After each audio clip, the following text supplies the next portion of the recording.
തിരുവനന്തപുരം പാലോട് പെരിങ്ങമലയിൽ കാട്ടുപോത്തിന്റെ ആക്രമണം. കാട്ടുപോത്ത് ഓട്ടോറിക്ഷ കുത്തിമറിച്ചിട്ടു, രണ്ടുപേർക്ക് പരിക്കേറ്റു, ഓട്ടോ ഭാഗികമായി തകർന്നു. വിവരങ്ങളുമായി ശ്രീനന്ദ ഒപ്പം ചേരുന്നു. ശ്രീനന്ദ, ഇത് എൻ്റെ വീടിന് സമീപത്താണ് ഈ സംഭവം വൈകുന്നേരം 7 മണിയോടെ ഉണ്ടായത്. അവിടെയൊക്കെ ഈ വന്യജീവികളുടെ ആക്രമണം ഇപ്പോൾ പതിവാണ്.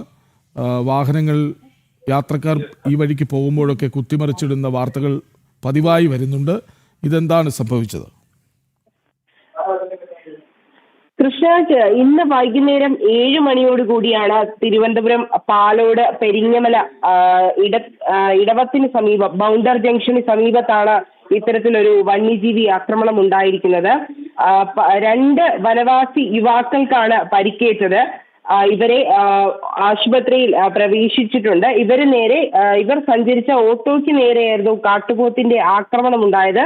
പെരിങ്ങമല മുത്തിങ്ങാവിളയിൽ ഉന്നിൽ താമസക്കാരനായ അശ്വിൻ, അതുപോലെ തന്നെ സനോജ് എന്നിവർക്കാണ് കാട്ടുപോത്തിന്റെ പരിക്കേറ്റത്. ഇവർ സഞ്ചരിച്ചിരിക്കുന്ന ഓട്ടോറിക്ഷ കാട്ടുപോത്തിന്റെ ആക്രമണത്തിൽ നിയന്ത്രണം വിട്ട് തലകീഴായി മറിയുകയും തകരുകയും ചെയ്തിട്ടുണ്ട്. ഇതിന്റെ ആഘാതത്തിലാണ് ഇവർക്ക് 2 പേരെ പരിക്കേറ്റ് ഇവരെ ഇപ്പോൾ ആശുപത്രിയിൽ പ്രവേശിപ്പിച്ചിട്ടുണ്ട്.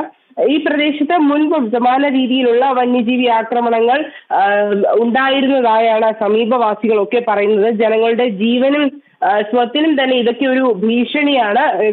പറഞ്ഞു കൃഷ്ണരാജിന്റെ വീട് അവിടെയാണ്, അല്ലെങ്കിൽ സ്ഥലം അവിടെയാണെന്ന് പറഞ്ഞു. അതേ സ്ഥലത്ത് തന്നെയാണ് നിരവധി തവണ കൃഷ്ണരാജനെ റിപ്പോർട്ട് ചെയ്തിട്ടുണ്ടാകാം. വന്യജീവി ആക്രമണങ്ങൾ ഒരു സ്ഥിരം കാഴ്ചയായി മാറുന്ന ഒരു സ്ഥലം കൂടിയാണ് ഈ പാലോട് എന്ന് പറയുന്നത്. ഇവിടുത്തെ വന്യജീവി ആക്രമണം തടയാനുള്ള യാതൊരു തരത്തിലുമുള്ള കാര്യങ്ങളും അവിടെ ചെയ്തിട്ടില്ല, അല്ലെങ്കിൽ അതിന് തക്കതായിട്ടുള്ള ഒരു മുന്നൊരുക്കങ്ങളും അവിടെ നടത്തിയിട്ടില്ല എന്നുള്ളതാണ് നമുക്ക് അവിടെ നിന്ന് ലഭ്യമാകുന്ന വിവരം എന്ന് പറയുന്നത്. ശരിയായ ദിവസങ്ങൾക്ക് മുൻപാണ് ഈ പ്രദേശത്ത് മരം ഒടിഞ്ഞു വീണ ഒരു യുവാവ് മരിച്ചത്. ആ വാർത്തയും നമ്മൾ നൽകിയിരുന്നതാണ്. ഇപ്പോഴും ആ മരം അങ്ങനെ തന്നെ നിൽപ്പുണ്ട് എന്ന ആരോപണവും പരാതിയും സജീവവുമാണ്. അതായത് വനം വകുപ്പ് നടപടി ഒന്നും എടുക്കുന്നില്ല.